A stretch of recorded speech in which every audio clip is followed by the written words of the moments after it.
Kapapasok lang na balita mga kapatid, usapang politika tayo rito sa Pilipinas mga tol. No? Sa dami-dami ng problema ang kinakaharap ng bansa mga tol, bakit nagkakagulo ang ating politika rito mga tol? No? Malacanang itinuturing na active threat, no? Ang pahayag daw ni VP Sara o Vice Sara Duterte mga tol. No? At nagpaliwanag naman dyan si VP Sara Duterte mga tol. Talagang tumitindi ngayon ang awayan nitong dalawang to na dati, kung naaalala ninyo mga tol, 'di ba 2021 ba na election, talagang sabay magtaas ng kamay ito at napakaraming Pilipino ang sumuporta sa kanila. Ngayon parang aso't pusang talagang hindi maawat. Sabi rito sa report mga tol, ang mga pahayag ni Vice President Sara Duterte kaugnay sa buhay ng Pangulo. Wala akong alam dito kasi hindi tayo nanonood ng mga balita tungkol sa politika pero eto, nagbanta daw mga kapatid si VP Sara sa buhay ng Pangulo at saka ng First Lady pati kay House Speaker. No, yan ay siniseryoso at itinuturing daw ng palasyo bilang active threat, no? Pero paglilinaw ni Duterte, hindi raw siya nagbitaw ng banta. Well, panoorin na lamang natin mga tol at tayo na lang ang magbigay ng reaksyon, komentaryo. Ikaw pwede ka rin magbigay ng iyong opinion, ng iyong komentary sa ibaba mga tol. No? Tayo walang pinapanigan, hindi tayo pro Marcos, hindi tayo pro Duterte, tayo pro Filipino. Sana magkaayos na ang ating gobyerno para din naman sa ikabubuti ng ating bansa. So wag na natin patagalin pa. Panoorin na natin to mga tol. Ang mga pahayag ni Vice President Sara Duterte kaugnay sa buhay ng Pangulo, First Lady at House Speaker, sineseryoso at tinuturing daw ng palasyo bilang active threat. So, may pagbabanta? Pero paglilinaw ni Duterte, hindi raw siya nagbitaw ng banta. Nakatutok si Jonathan Andal. May kinausap na ako na tao. Sinabi ko sa kanya, kapag pinatay ako, patayin mo si BBM, si Lisa Araneta, at si Martin Romualdez. No joke. Ooh! No joke, sabing gano'n, no joke mga tol. Ang sabi niya, ito i-elaborate natin mga tol. Hindi tayo bias dito, elaborate natin. Ang sabi niya, may kinausap na daw siyang tao. So meaning, meron na siyang nakatransaksyon. May kinausap na daw siyang tao na kapag siya daw ay pinatay, sabi niya, pag pinatay ako, patayin mo si BBM, si First Lady at si Speaker mga tol. No? Sabi ni VP Sara, sabi rito sa report, hindi daw siya nagbanta. Pero kung ikaw ang tatanungin, mga tol, kung ikaw ang tatanungin, ano ang ginawa ni VP Sara? So, iwan ko sa inyo yan, no? Iwan ko sa inyo yan. Pwede kayong magbigay ng komentaryo. No? Tapos mamaya bigyan natin to na kung ano yung pwedeng maging masamang dulot ng kanyang mga sinabi. Patayin mo si BBM, si Lisa Araneta, at si Martin Romualdez. No joke. Ang pahayag na yan ni Vice President Sara Duterte, itinuturing daw ng Malacanang na active threat. Kaya idinulog nila ito sa Presidential Security Command para sa agarang aksyon. Kasi ganito mga tolo, kung bakit meron siyang masamang dulot, no? Kung totoo man, kung totoo man, sabi niya kasi no joke kung totoo man na meron talaga siyang kinausap na sabi niyang ganon, pag pinatay ako, patayin mo si BBM, si Lisa Marcos, si Lisa Araneta, saka si Martin Romualdez, mga tol. Alam naman natin mga tol, ang Duterte, ang family Duterte ay hindi lang naman Marcos ang kanilang kaaway. 'Di ba? Merong iba pa at marami pang iba. What if, no, gamitin 'yun ng ibang mga kalaban niya para gawan siya ng masama? Kasi ang nasa video, malamang ang pagbibintangan Marcos. So may pagkakataon na ngayon yung ibang maigalit sa kanya, nagawan siya ng masama kasi hindi sila madidiin. Ang mapagbibintangan is yung Marcos. For example lang naman, dito lang naman binibigyan natin ng pag-a-analyze. Diba? Si VP Sara, merong isang taong galit sa kanya. Hindi konektado sa Marcos, hindi konektado kay BBM, hindi konektado sa Romualdez. Sabihin natin may galit sa kanya isang tao, ginawan siya ng masama. Yung taong yon mga tol, wala siyang pangamba kasi hindi sa kanya mabubuntong yung sisi, kundi doon sa mga Marcos. At pag nangyari yon, kung totoo man na may kinausap si VP Sara, ang magagantihan is eto ngang first family at saka si speaker. Yun yung pwedeng maging masamang dulot nun, mga tol.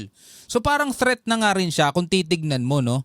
Doon lang sa napanood natin. Hindi natin napanood yung kabuuan ng video, pero doon lang sa part na yon, no? Ayun lang naman ay sa akin, yun yung pwedeng maging masamang dulot. Kung meron mga may iba pang may galit sa kanya, pwedeng gamiting opportunity to para yung bintang o para yung sisi maipalo o maisisi sa first family, mga tol. Kaya hindi maganda yung mga ganitong mga pahayag eh. Ba kasi sila nag-aaway pa eh, no? Ayon sa palasyo, anumang banta sa buhay ng Pangulo, lalo na kung ito'y klarong isinapubliko, Tama. dapat laging sineseryoso. Paglilinaw ng bise sa isang press conference, hindi banta sa Pangulo, unang ginang at speaker ang kanyang pahayag. Oh, hindi daw banta. Anong tawag dun? Mga tol, hindi ako pro Marcos, di ako pro Duterte, pero malinaw naman kasi kung babalikan natin. Mga tol, balikan natin para para klaro lang. Eto, dito sa part na to, eto. May kinausap na ako na tao. Sinabi ko sa kanya, kapag pinatay ako, patayin mo si BBM, si Lisa Araneta, at si Martin Romualdez. No joke. Di ba? Kasi mga tol, sabi niya, pag may nangyari sa akin, gawin mo to kay Marcos, gawin mo to kay Lisa, gawin mo to kay Speaker Romualdez. Paano kung may mangyari sa kanya?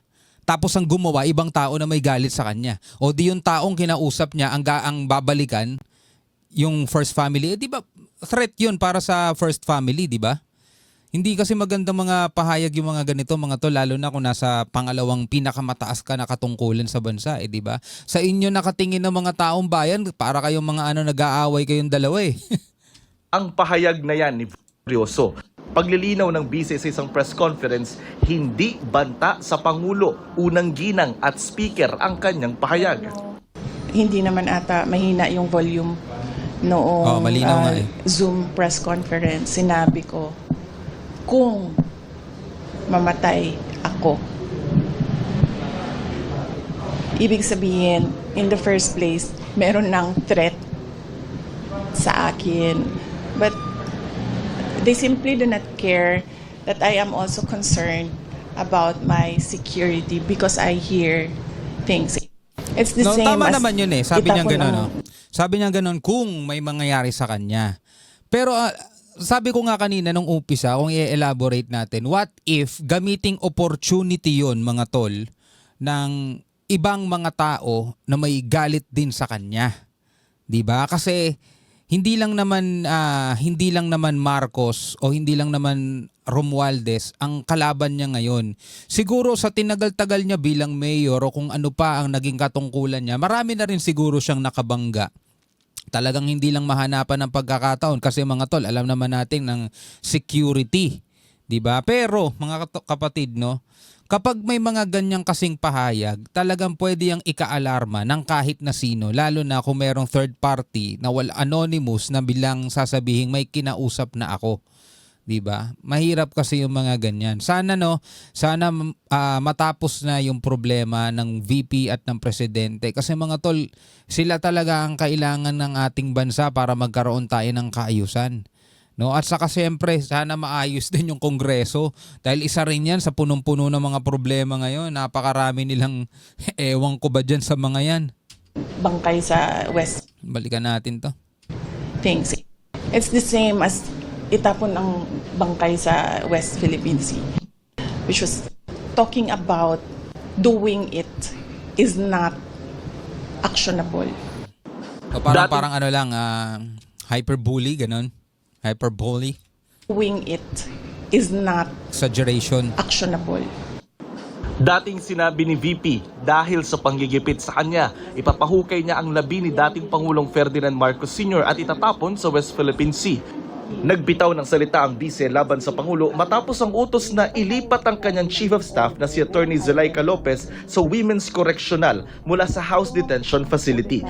Pero dahil sa sakit, dinala si Lopez sa Veterans Memorial Medical Center at saka inilipat sa St. Luke's. Ako sa akin lang mga tol, hindi ako believe no doon sa mga ginagawa ng Kongreso, yung mga pag-iimbestiga nila. Marami ko napapanood mga tol, kapag hindi nila gusto yung sagot, kino-contempt nila mga tol. Yun ang problema. 'Di ba mga resource person, papatawag nila syempre para makakuha sila ng onting information para matulungan sila, 'di ba? Sa pag-iimbestiga nila. Pero pag hindi nila gusto yung sagot, 'di ba? Iba yung ginagawa nila mga tol. Medyo alam mo, hindi natin personal lang naman, no, hindi nakakabilib yung ginagawa nila. Dapat yung mga problema gano'n sa korte na dinadala. Kalaunay iniutos ng Kamara na ibalik si Lopez sa veterans.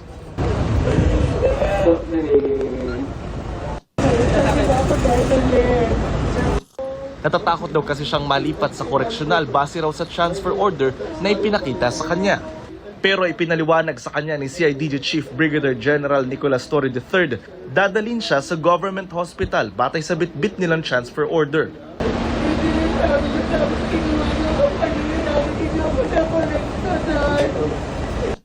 Ilang minuto pinaliwanagan si Lopez bago ito nakumbinse na lumabas ng ospital at sumakay sa van ng bise.